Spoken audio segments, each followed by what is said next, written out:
Welcome to Disaffected. I'm Joshua Slocum. It is, what day is it? Well, it's Sunday as I say this. It is November 24, 2024. And this is a show where we talk about politics, culture, and relationships through a psychological lens.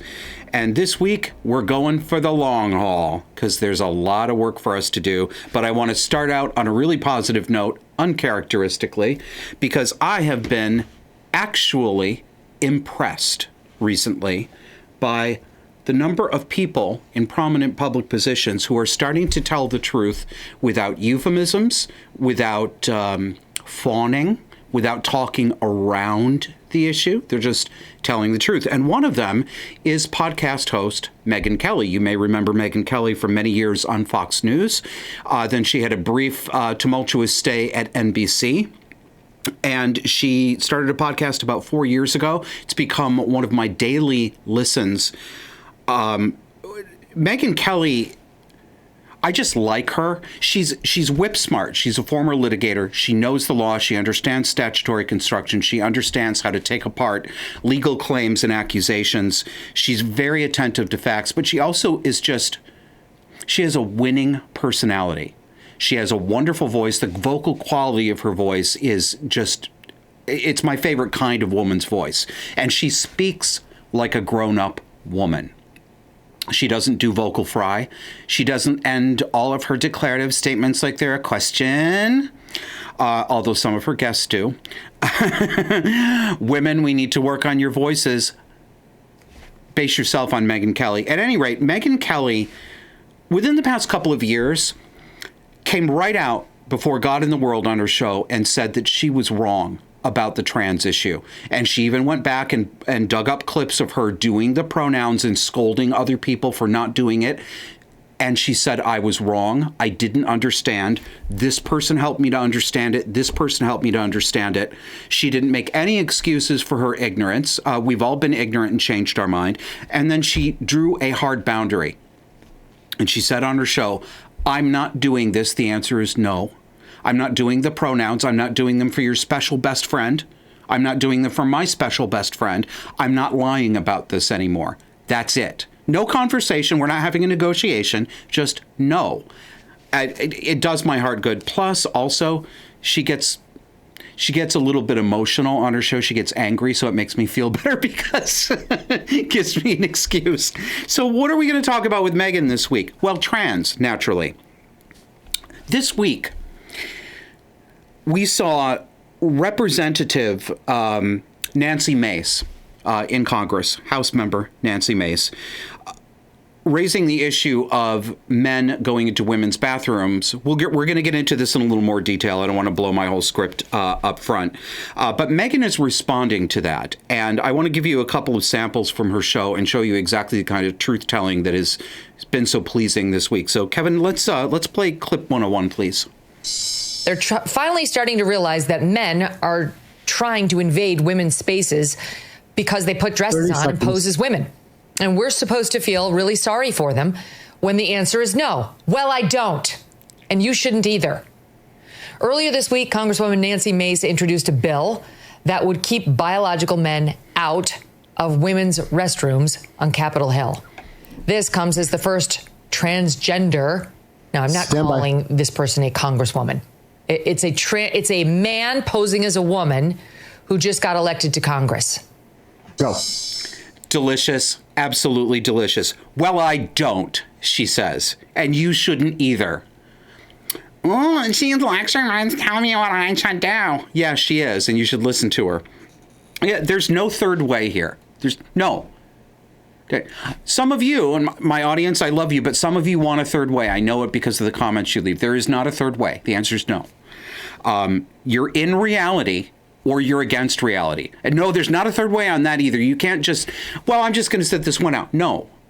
If you will not live in reality, you are against reality. You're playing for the non-reality team. No third way. It's binary, like sex. I love when she said, she's not going to pretend that Sarah McBride is a congresswoman. 102, please, Kevin. It's a man wearing a woman's dress and trying to look like a woman. And he wants us to call him she and her. It's a no, sir. This person is about to be sworn in and wants access to the bathroom Nancy Mace uses and that I would use if I were there visiting the people I know in Congress. And I'm sorry, but there's a place for you, sir. It's the men's bathroom. Get out. Go. It's like an emotional climax when she says, get out. I have been waiting for this for years. Get out. Hearing a prominent, sensible, public woman with power and reach lay down the law is wonderful. How many years have you been waiting to hear this? Let's have a little more. Next one, please. And declaring yourself a trans woman, which means fake. Fake woman. Trans means fake. If you substitute fake in, you'll understand what everybody is saying. Doesn't change that. If I could talk to Megyn directly, this is what I would say. I flew out of my seat when I listened to you say that, because I have said the exact same thing, and I'm sure others have, but aside from myself, I have never heard anyone say the word trans means fake. That's exactly right. It means not. You put trans in front of it, trans woman, not woman, fake woman. Thank you for getting it. And more than that, thank you for saying it. Megyn Kelly doesn't know it, but she's my other new fantasy wife. If the Republicans keep putting out women of this quality, I'm not going to be able to maintain my homosexuality. All right, so what are we talking about? Nancy Mace asked for the rules that govern protocol and etiquette in the House of Representatives in the Capitol building. She asked for those rules to bar men from women's bathrooms. Can you believe that you have to ask for these things in 2024? You know, the way it was before yesterday, when we all lost our fucking minds. Here's Nancy Mace talking about it. So what is this? This says you can't erase. She's ripping a trans flag sign down. You shouldn't try to erase women. And that flag was over. For any man that wants to be in a woman's restroom, bathroom, dressing room, locker room, absolutely not. Aha. I don't need this.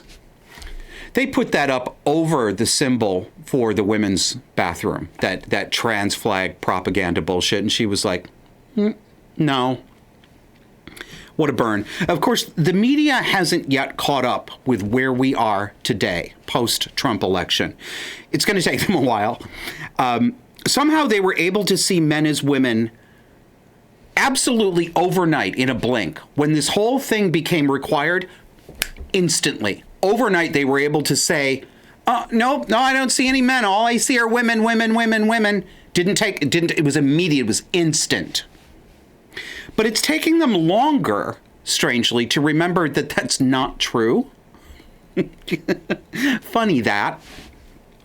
Here is the media outside the Capitol trying to catch Nancy Mace out. They think they're going to gotcha her.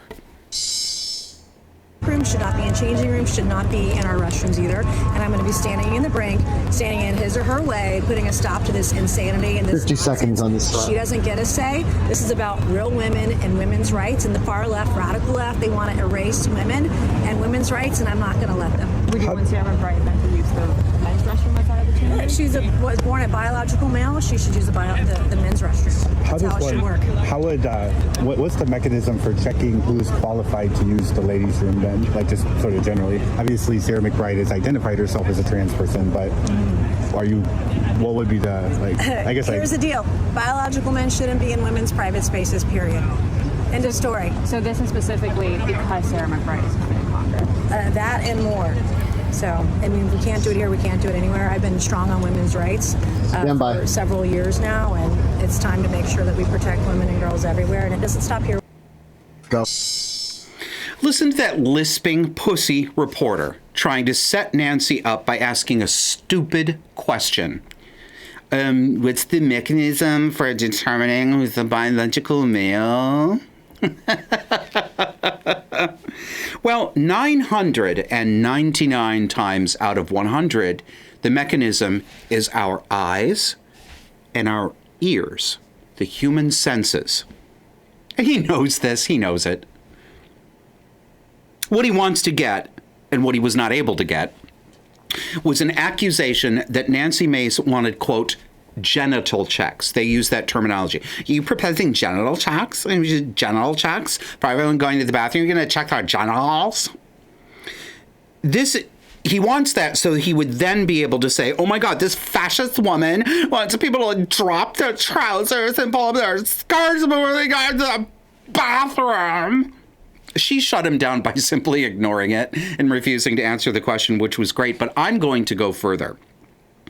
If the sex of such a person is actually in doubt, it happens occasionally, very occasionally.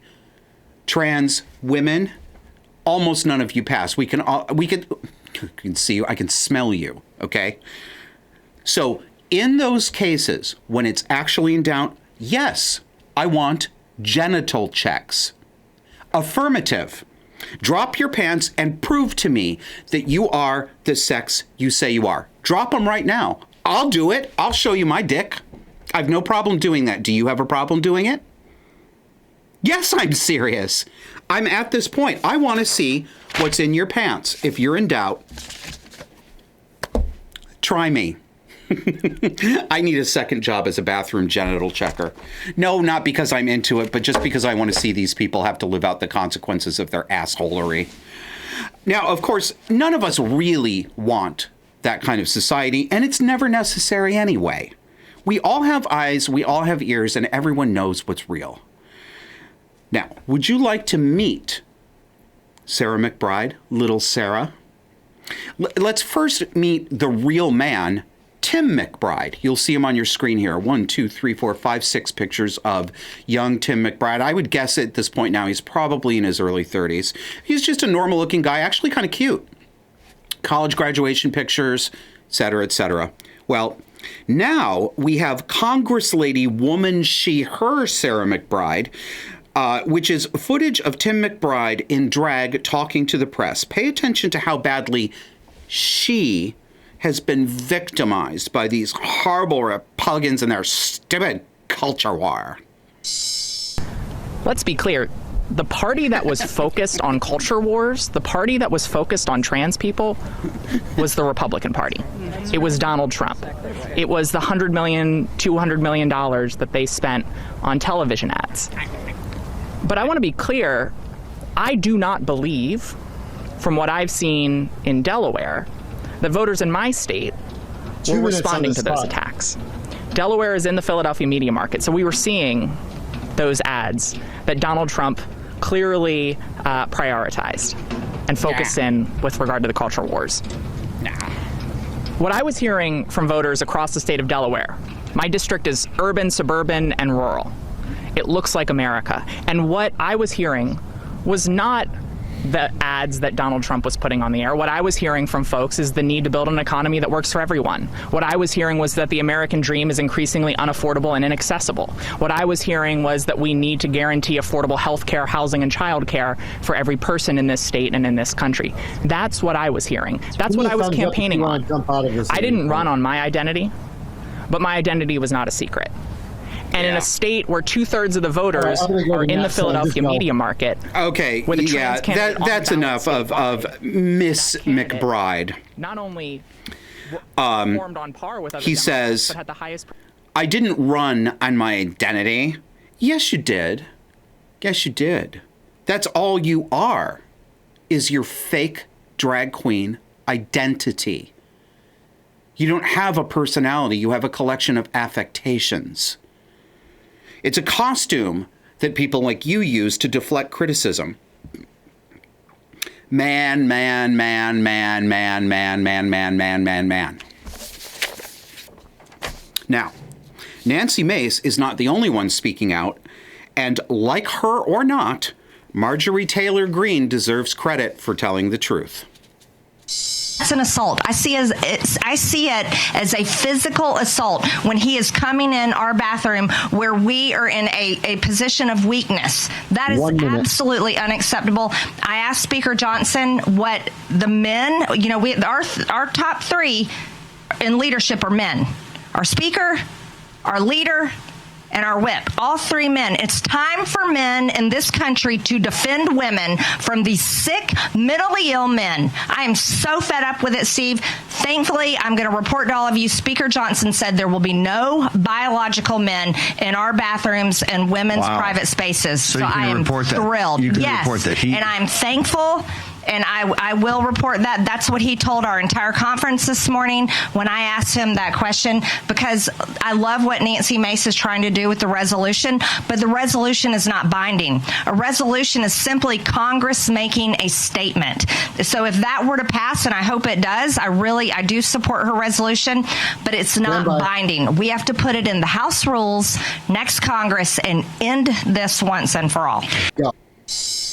Excellent. And I know there are probably some men out there listening to that who want to throw something at the screen and because Marjorie Taylor Greene is saying men need to defend women. I get you. I would too. I too, as you know, am really sick of hearing women say, you need to help us, because so many of us men who've tried to help have just been shit on by women. But I think that people like Marjorie Taylor Greene and probably Nancy Mace, they are not traveling in the circles we are. My guess is that their everyday experience, the majority of their experience is seeing these male troons. They really do. That's probably what they see more than anything. They're not aware of the sort of subtler politics that go on between men who are trying to do the right thing and the feminists who won't let us do anything right no matter what, and yet still demand that we help them. So I'm gonna cut some slack there, because I'm betting their experience is narrower on this front. Now, that approach that Marjorie Taylor Greene took is not how Speaker of the House Mike Johnson started out the first time he was asked this question about the bathroom question this week. He thought he was still living in pre-election times. So he played the cuckolded Republican by trying not to answer straightforward questions. Mr. Speaker, is freshman-elect Sarah McBride a man or a woman? Look, I'm not going to get into this. We welcome all new members with open arms who are duly elected representatives of the people. I believe it's a command that we treat all persons with dignity and respect, and we will. And I'm not going to engage in silly debates about this. There's a concern about the uses of restroom facilities and locker rooms and all that. This is an issue that Congress has never had to address before, and we're going to do that in a deliberate fashion with member consensus on it, and we will accommodate the needs of every single person. That's all I'm going to say about that. Do you plan on bringing Nancy Mace's transgender bill and putting that into the rules package? I'm not going to address the plans on any of that. I just told you what I'm going to say about the issue. I'm not going to engage in this. We don't look down upon anyone. I'm going to put you up side by side. 13 seconds. Respect. That's a principle that I've pursued my whole life, and we will take care of this, issue of first impression for Congress, as we will any other thing. We'll provide appropriate accommodation for every member of Congress. No, Mike. Let's try that again. Let's hear Mike in 2 hours after he gave that press conference. Hello, everybody. I just want to make a statement for all of you here and be very clear. I was asked a question this morning at the leadership gaggle, and I rejected the premise because the answer is so obvious. For anybody who doesn't know my well-established record on this issue, let me be unequivocally clear. A man is a man, and a woman is a woman, and a man cannot become a woman. That said, I also believe, that's what Scripture teaches, what I just said. We had some time to go look it up. But I also believe that we treat everybody with dignity. And so we can do and believe all those things at the same time. And I wanted to make that clear for everybody because there's lots of questions. But that's where I stand. I've stood there my whole life, and those are facts. Go. I'm laughing because Kevin was talking in my ear. He said in that 2 hours he had time to go look up the definition of a woman. All right, Mr. Johnson, that's much better. That's much better. This is what Megyn Kelly has been calling for. She uses this phrase: these people need to be brought to heel. Mike Johnson has been brought to heel and subjected to the necessary discipline so that he learns the lesson that we're not playing this game anymore and that he doesn't have to play it. He's not going to lose by telling the truth. Do you see how well that works? Saying no and imposing discipline? Do you see how quickly that works? It worked in 2 hours. Not even 2 days, 2 hours. When people hold boundaries and say, no, you may not slither away from this one, go back and do it again and again and again until you get it right, it works. It took only 2 hours for him to change his tune. I'm not wrong to be plain-spoken and uncompromising. Doesn't mean it's right for every single context and situation, but it's right for a lot more contexts and situations than we've been using it for. It works, and it doesn't matter that it gives you uncomfy feels. That doesn't matter. It works. Besides which, get used to having uncomfortable feelings. When did we start believing that, people can shut down conversation now by saying that makes me uncomfortable. Really?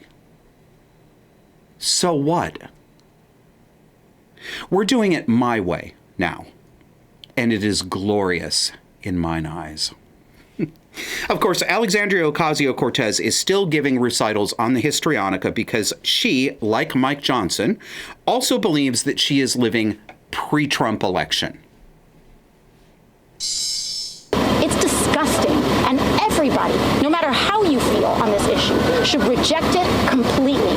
What are they doing? They're doing this so that Nancy Mace can make a buck and send a text and fundraise off an email. They're not doing this to protect people. They're endangering women. They're endangering girls of all kinds, and everybody should reject it. It's gross. Thank you. Okay. Oh my God, talk to the hand. It is gross. Okay. I mean, just do not talk to me. Thank you. Thank you, Elsie. Thank you. Thank you. It's like watching a Muppet have technical difficulties. I want to close out this segment with even more winning. This time from across the Atlantic. I've had an online friend named Darina in Ireland for years that I've corresponded with. She's a married woman with 2 grown children. Watching her country, like many Western countries, turn into a dumping ground for third world savages, while white Irish people are told to shut up or go to jail for objecting. Trans has completely captured the Emerald Isle, and Darina has patronized a local pet store for years. And earlier this year, a troon staffing the store launched into a tirade against her because she would not call him she and play the trans dance. She and I commiserated about it by email, and I didn't expect anything to come of it. Well, I got this week. Hi, Josh. You might remember that little shit in the pet food store who called me a bigot and transphobe. Well, he got fired, as did anyone who supported him among the staff. Total clean out of the mini fascists. The owner of the shop flew home early from his holiday in Greece when he heard about it. He was furious.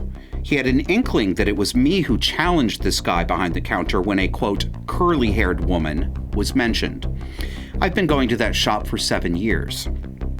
The owner, a lovely young man, apologized to me personally last week. He told me this obnoxious guy had also been stealing money from the business. Surprise, surprise. Enjoy the schadenfreude. Something is finally cracking open. All right, time for a break.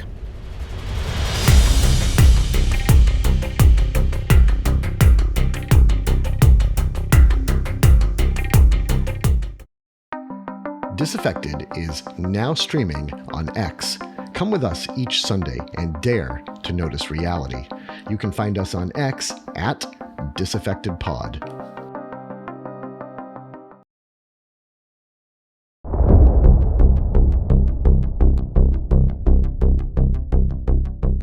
We've turned the page with this election, but we are not out of the woods. You may remember the case of a father named Jeff Younger and his sons. Jeff was a guest on our show several years ago. His insane ex-wife has been on a mission for years to transition their son, who was at the time between 5 and 7 years old. I think the last time I talked to Jeff. I'm going to refresh you on the basics of this case. The last time we talked about it was episode 168. This is episode 199, by the way. When Jeff divorced his pediatrician wife, Anne, and I'm guessing at pronunciation, Jorgulus, Anne set out to trans her little boy starting at age 7. Jeff has been prevented by family court from contacting his son in any capacity.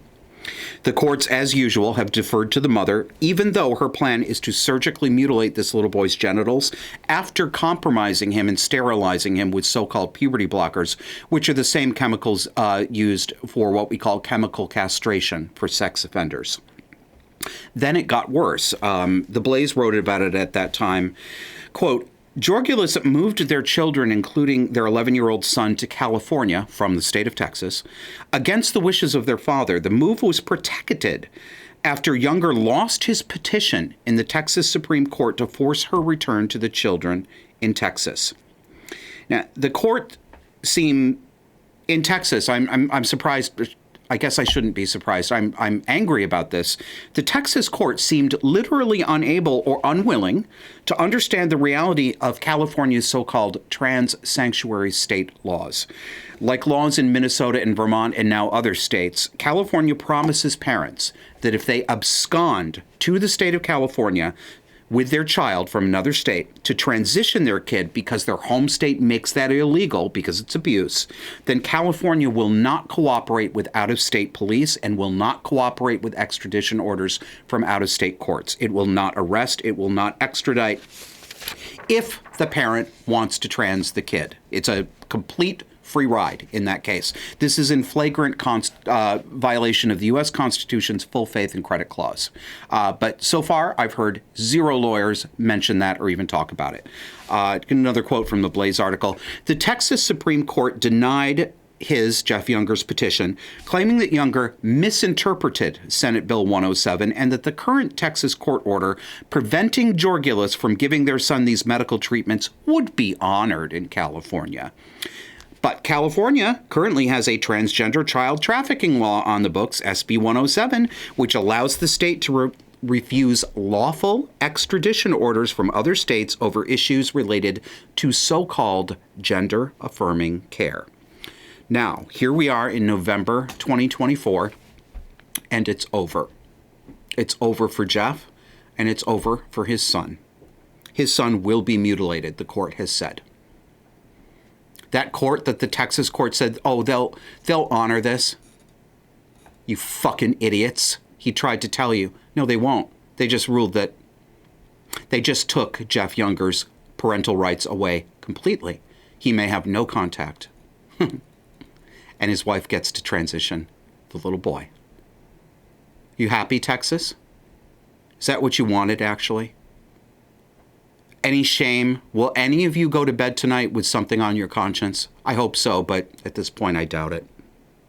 That evil cunt who calls herself a mother is actually a wicked witch directly out of folklore, but she's real. And she gets to vivisect her son to turn him into a permanently medically disabled freak to satisfy her depthless narcissism. This is all we know from Jeff this week. This is all he's released publicly. Quote, I lost all parental rights to my sons. Goodbye, boys. Perhaps we will meet when we're adults. California Judge Juhas gave my ex-wife authority to castrate my son, James. All contact with my boys must be supervised, and I will not do that. Next quote, I send letters and gifts to my sons. My ex is not required to give them to the boys. I cannot post pictures of my son. Let my story be a cautionary one for young men. Fathers have no rights to their children. Do not enter the family law system. This cries out for justice. The kind of punishment this woman deserves, I cannot say out loud and remain a free man outside of prison walls myself. And yes, that's what I mean.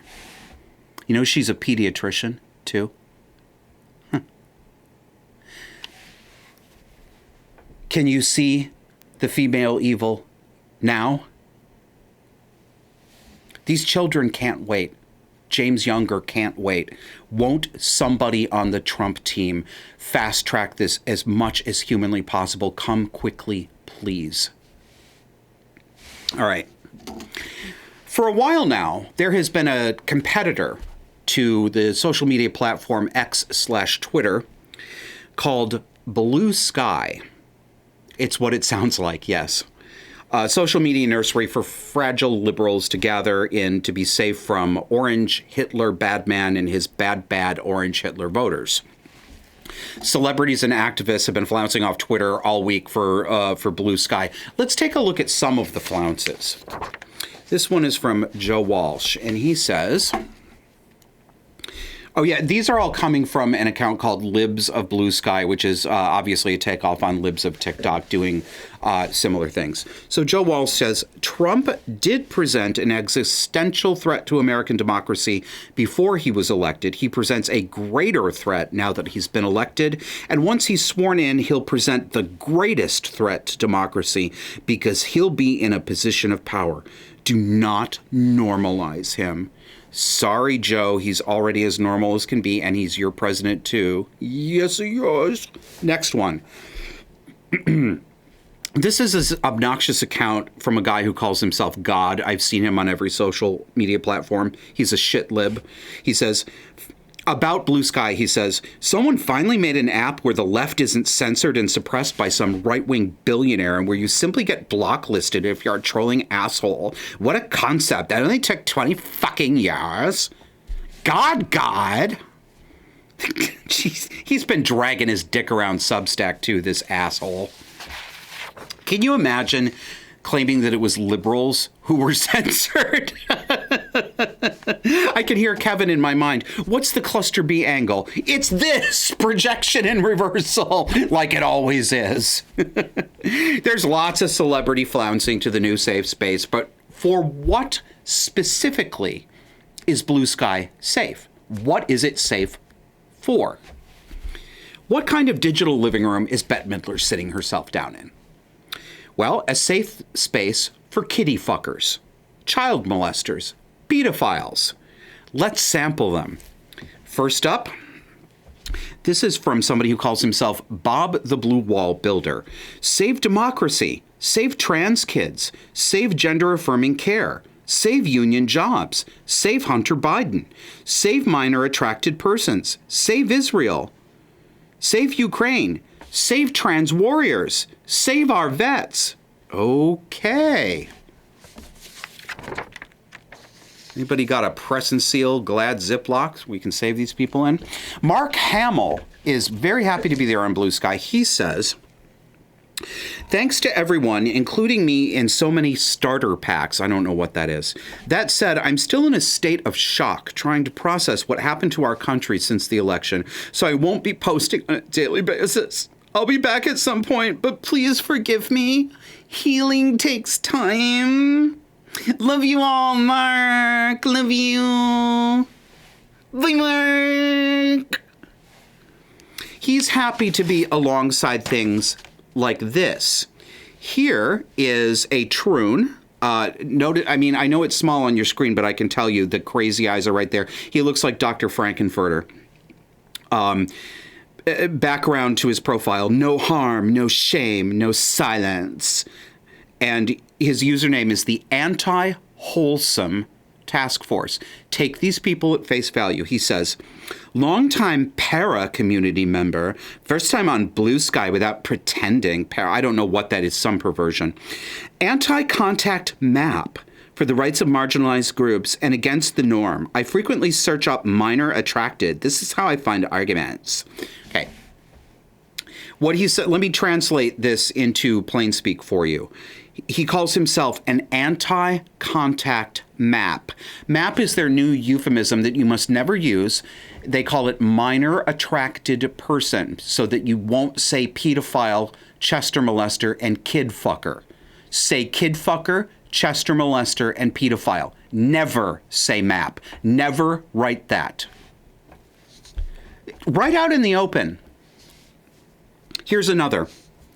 This one is from somebody called Pedro M., who says, there is something in a child that is not just innocent, but unborn and impossible to taint, which makes them existentially irresistible. Good God. You're walking among these people.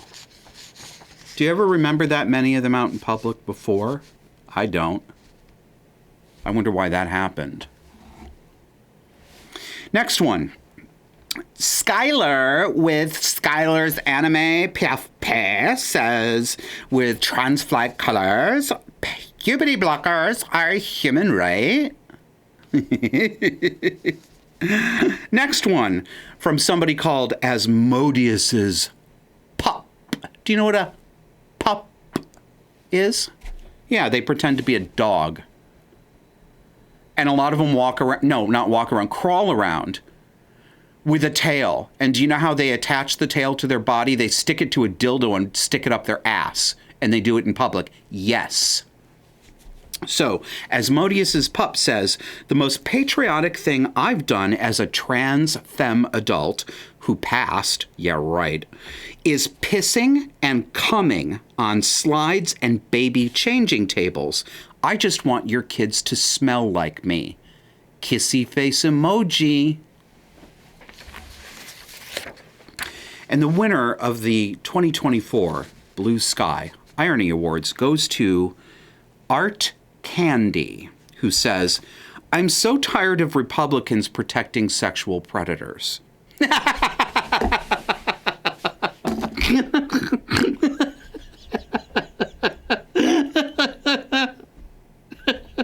Yes, sometimes when I'm writing this, when I'm collecting clips throughout the week and I'm writing the script, yes, I do question. I do second guess myself. I say, is this Josh? Is this real? This is so pat. Is it just falling for what you want to be true because it's good to make fun of on the show? I do ask myself those questions, and I go back and look. You guys, I could be wrong. Been wrong before, but I don't think any of these are parody. I really don't. But you know what else is succulent and delicious about what's going on at Blue Sky? People are apparently overwhelming the moderation team at Blue Sky with requests to take down child porn and abuse. And funny, it all happened right after the election when the leftists dumped Twitter in droves and decamped to Blue Sky. I wonder why they thought it would be okay to be a pedo over there. Like, why would they assume that about a leftist space? What would have given them that idea? Well, here's another one.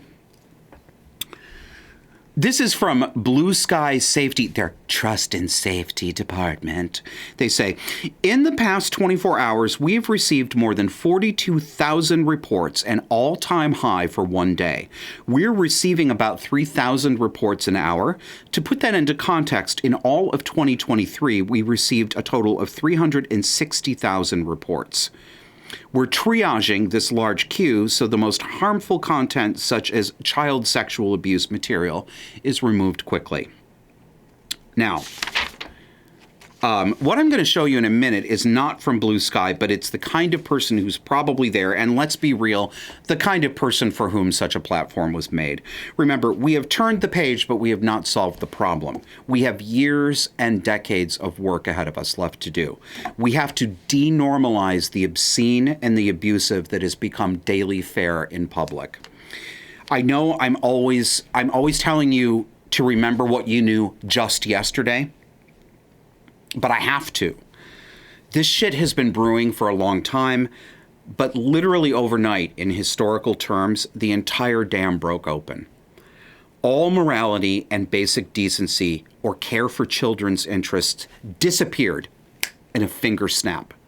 Abuse of children overnight in our culture became labeled loving care and protection.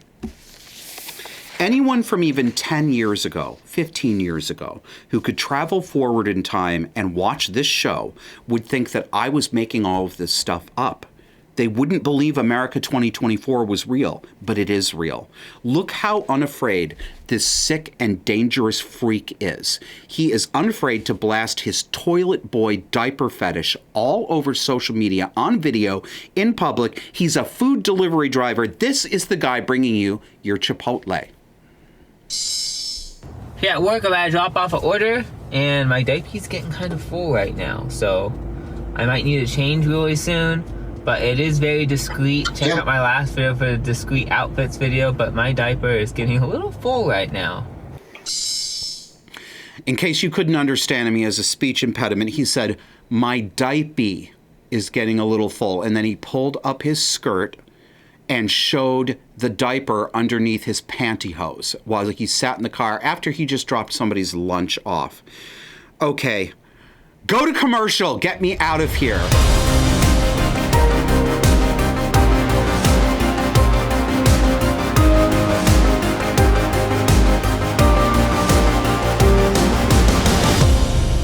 The next time you get hungry, why don't you reach out for some quality meat from landofbiltong.com, our sponsor. What is biltong? It is delicious, thinly sliced, vinegar and spice cured meat done in the South African way. Kind of like beef jerky, but not ground up and put back together like a Slim Jim. It's actually freshly sliced meat, and it is wonderful, full of animal protein, good quality animal fat. Wonderful alternative to sitting there and eating Pringles or crisps or any of this high carbohydrate stuff that's going to spike your blood sugar. And we love that Anton Van Buren and his family support our show when so few people will stick their neck out to do so, and we want to support them. So if you would like to join us with that, we've got a couple of good discounts for you. To get 10% off your order, use promo code JOSH10. And if you'd like free shipping within the United States, just use promo code JOSH. We will see you after the break. No, we won't. Well, we will, but it's time for the second free sponsor, myself, Slocum Consulting. Would you like to spend an hour talking with somebody who's, at least on some axes, not crazy and will understand what you're going through with your woke family members or your cluster B pastor at church? Take a look at joshuaslocum.net. I offer 1 hour coaching, consulting, by video or by phone, your preference, and my calendar is available on there. I would love to talk to you, and if you are a monthly supporting member of Disaffected, you get a nice discount. Okay, now you can go refill your popcorn bowl.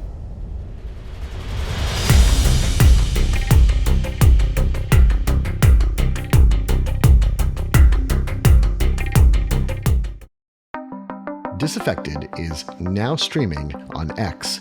Come with us each Sunday and dare to notice reality. You can find us on X at DisaffectedPod.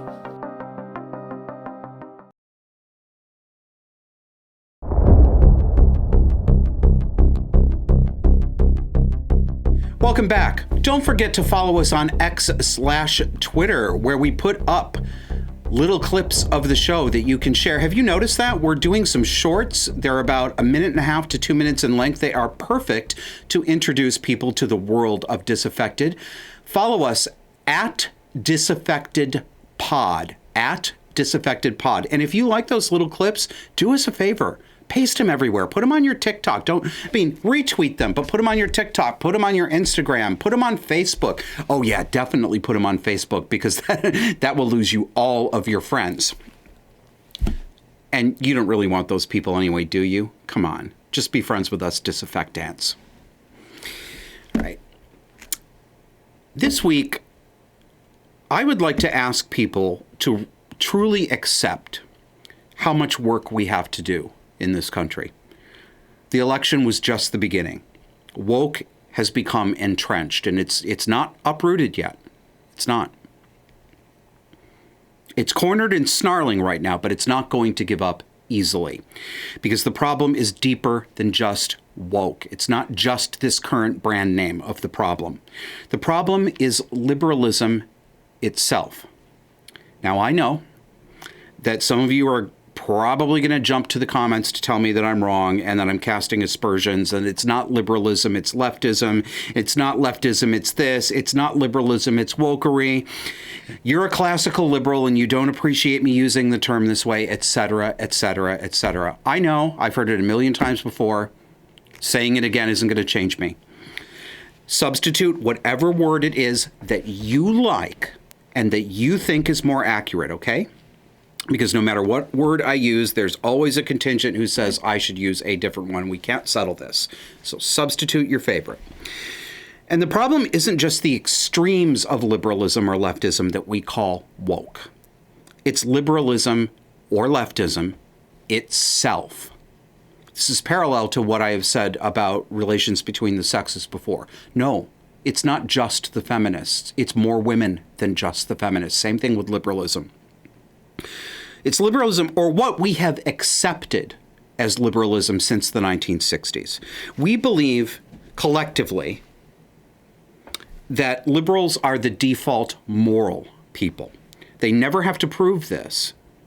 We're just expected to believe it. And what are the ideas that prepared the grounds for wokeness? Well, these ones that I'm going to list, and they're all liberal ideas. 1, there's no difference in IQ or temperament or behavior that indexes to race under any circumstances whatsoever. You're evil if you even suggest that might be the case. 2, anyone who presents as an underdog is in fact an underdog, and you must simply believe them without question. Never, ever question them, or you're bad. 3, white people are born in sin deeper than all other kinds of people. White people can never be washed clean. 4, brown people are born sacred. Nothing they do can sully their sainted character. 5, empathy is for the underdog over there, never for your own family, tribe, or nation. 6, hierarchy is a per se evil. If there is ever a power gradient, you have detected evil, and you must work tirelessly to take the power from whoever has it, and then hold on to it for yourself. 7, when you get that power and give it to someone else, that's not recreating hierarchy and just shut up. 8, there are no, there are more. There are dozens more of these ideas, and they have to be pulled up by the root. Are you ready for the work? It's not going to be easy, and it's going to require stamina. Don't go back to sleep, please, just because Trump won the election. His feet need to be held to the fire, too, and everybody in his administration. They are not going to be perfect, and they're going to play games with us. And holding their feet to the fire starts with people mocking people shamelessly who have been preserved from censure by artificial social rules. Like former Democratic Congressman Jamal Bowman. Do you remember him? He pulled a fire alarm in Congress earlier this year to stop a vote on a bill that he didn't like. Then he lied about it, even though he was on camera. He was on camera tearing down the signs that said emergency exit so that he could lie. It's unbelievable. And he got away with it with a slap on the wrist. Now he's on Twitter hooting and hollering about how white supremacist Star Wars is. Now, nice white people in my audience, tighten your foundation garments and pre-clench your sphincters. I'm going to use the street black accent that Mr. Bowman himself is using and clearly wants you to hear. Black people are not sacred anymore. Remember, they get mocked exactly the same way as white people. So here he is on Twitter bitching about, let's see, the original tweet said a new Star Wars trilogy is officially in the works at Lucasfilm, and a man named Simon Kinberg is set to write and produce, oh my God, 3 more episodes. So this is Jamal Bowman's reaction. If the lead Jedi is not a black man, I ain't messing with y'all. Y'all not about to make 12 Star Wars and have all white leads for all 12. Y'all wildin' with that. And I hate to say, I would not watch it. Will spend the rest of my days denouncing this franchise that I have loved forever. The new Jedi Order better be multicultural with a black super powerful lead. We ain't playing with y'all. Okay. Chump don't want the help. Chump don't get the help. Jive, turkey. Here's legal scholar Lawrence Tribe, not understanding yet that the election happened. He says on Twitter, 46 years. I need a voice for Lawrence Tribe. It's something.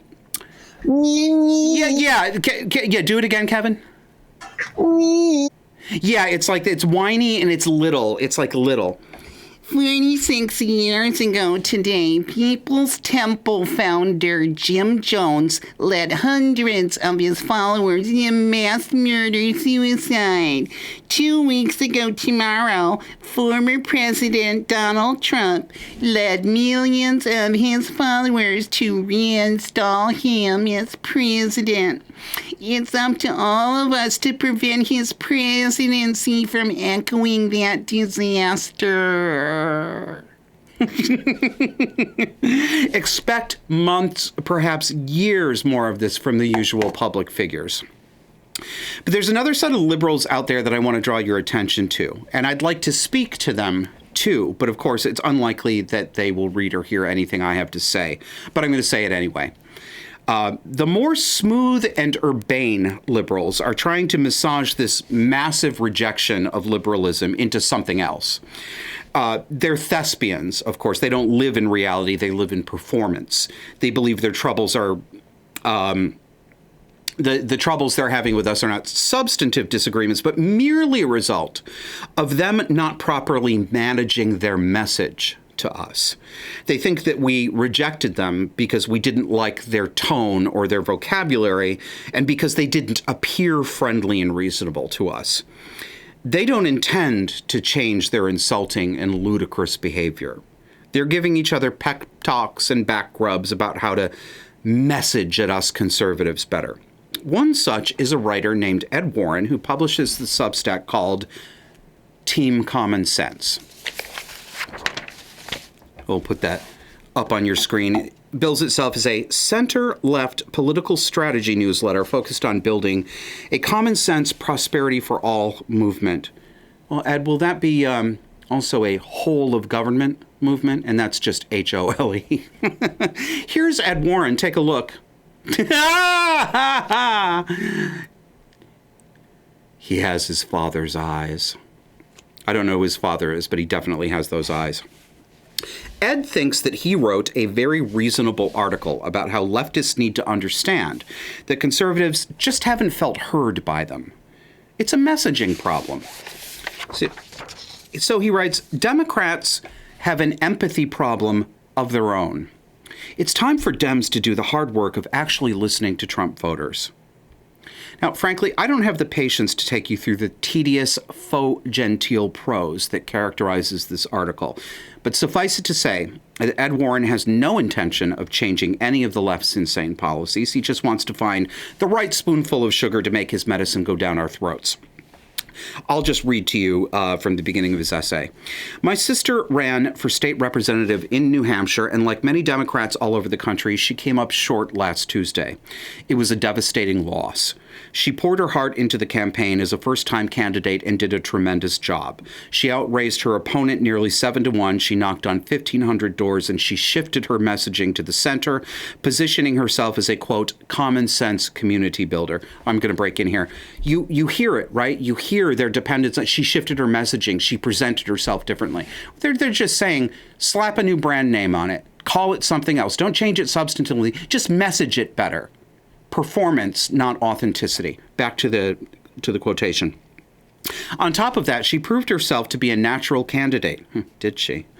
She is energetic, optimistic, self-confident, doesn't take herself too seriously, and can talk to absolutely anyone. Apparently not.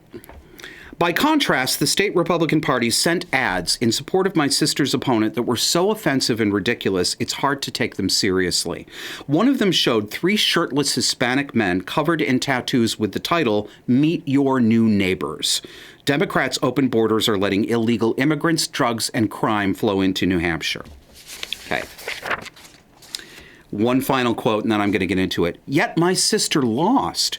Many Democrats will, understandably, respond with some mix of surprise, disgust, and confusion over how voters could make such a choice at either the local or national level. They will wonder, has race-baiting hostility truly won out over kindness and reasonability? Reasonability? That's not even a fucking word. So here's that image that he found so offensive and ridiculous you couldn't take it seriously. We'll put it on your screen. It's an ad from the Republican Party, indeed depicting 3 Latino men, shirtless, covered in tattoos, face to belly button, gang members.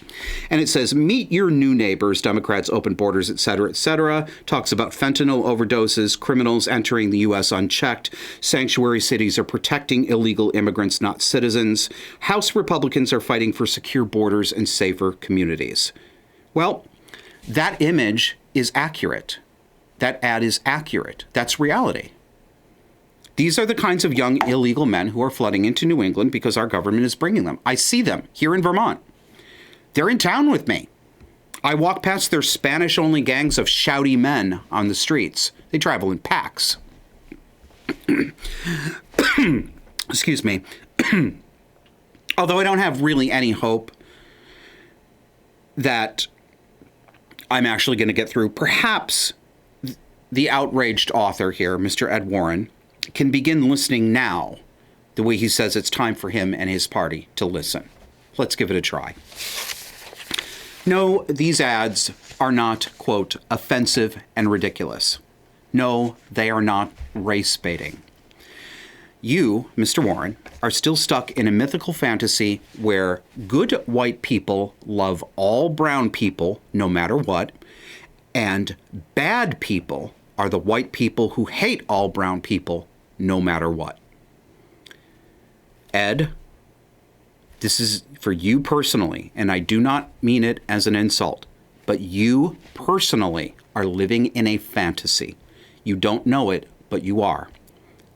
You are disconnected from reality. You're not seeing reality. That image, that ad, is reality. You find reality offensive, but you won't acknowledge that it is reality. That's your problem, not your message. So you've written what appears to be a mild-mannered, reasonable bit of reconsideration. Like many on the left, you would like to believe that all your side needs to do is make conservatives feel seen and feel heard. No, that's not going to work. We expect substance, not the appearance of substance. We want to sit in a room with real furniture, not stage props with false fronts and no wood underneath. I'm a former Democrat who lives over the line in Vermont, and in 20 years, I have watched Vermont sink under Democratic leadership. Burlington now has a crime rate per capita higher than Detroit. Prostitutes and drug addicts are fighting with each other and dying on the street in broad daylight, even in the Tony shopping districts here. I can't use an ATM in downtown Burlington because the vestibules have been taken over by pimps, whores, and criminals. The last time I tried, about a year ago, 9 of them had moved their furniture into the vestibule of KeyBank and were smoking crack when I walked up to it. Not weed, crack. Maybe fentanyl, too. No one said anything. There were no police in sight. Nobody even raised an eyebrow. What can they do? You notice these people, you don't want to get their attention. And clearly no cops are going to do anything about it, so you have to pretend it's not happening.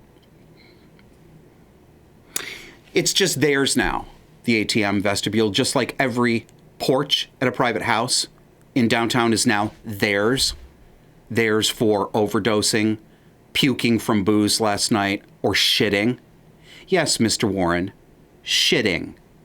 We now have human feces on sidewalks and lawns in Burlington in what used to be nice neighborhoods. People are overdosing in broad daylight every single day downtown. We've had, 11 shootings in the past year? All-time record? Unheard of before your party, the Democrats, went full feminized empathy lunatic. Our schools here teach children that they are born in the wrong body. They're pushing them to take fertility-destroying drugs in preparation for mutilating their genitals. And don't tell me it's not happening, because it is. I have the receipts, and we've shown them on the show repeatedly. Almost 40% of students in Burlington middle schools and high schools told the school that they identify as LGBTQ+. How do you explain that? My guess is that you won't, and that you will say that it's transphobic to notice it. Walking down the streets now, it is obvious that we have a huge influx of Central and South American illegal military-aged men crashing the border.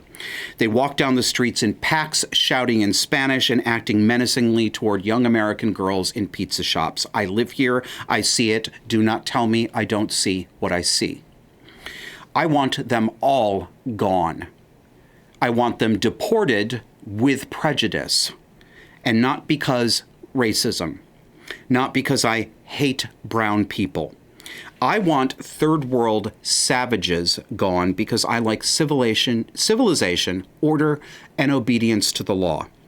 It has nothing to do with skin color and everything to do with barbarism versus civilized behavior. And you want that too, actually, Mr. Warren. You think you don't, but it's only because this hasn't affected you personally yet. That's the only reason that you can say something so blinkered and insulting as, this ad is racist. Until you can stop doing that, I will assume that you like third world savagery and that you enjoy seeing young, white American women menaced by men like this. Maybe we can have our own Laken Riley. People like you, Mr. Warren, need to acknowledge reality. You are so far from it that it's actually pointless, really, to talk to any of you. I could say the sun is out, and you would vehemently tell me that I was seeing the moon and that I was crazy. That's your side. That's how you people do. Your sister lost her Democratic seat because she is in a party of smug, self-satisfied people who are deluded, but who abuse the rest of us constantly and say that it is we who are deluded and we who are abusing them. Your party is not kind. Your party is made up of fragile narcissists who only want to be seen by others to be performing empathy for everyone but their countrymen. It's quite obvious how much you hate us. It's quite obvious how we trigger your disgust reaction. And if you've made it this far, you should know I'm a gay guy. For almost all my life, I was you, your sister, your party, a lefty, Democrat, progressive, union supporter who believed all women. I was wrong about facts. And the party you and your family still belong to abused me and millions of Americans so badly that you're lucky the most extreme thing we did was to leave the party and call you names in public, because your side deserves much worse for your foul and disgusting behavior toward the rest of the country. I lost my 20-year career because of your party and people like you, because I told the truth in public. I would have said all of this to you, sir, on your blog, as you said it was time for you and your party to listen, but it's only open to paid subscribers. So maybe you'll listen here, but I won't believe it until I see it. All right, that has been Disaffected. Thank you to all of you for tuning in, watching, and listening, and happy Thanksgiving.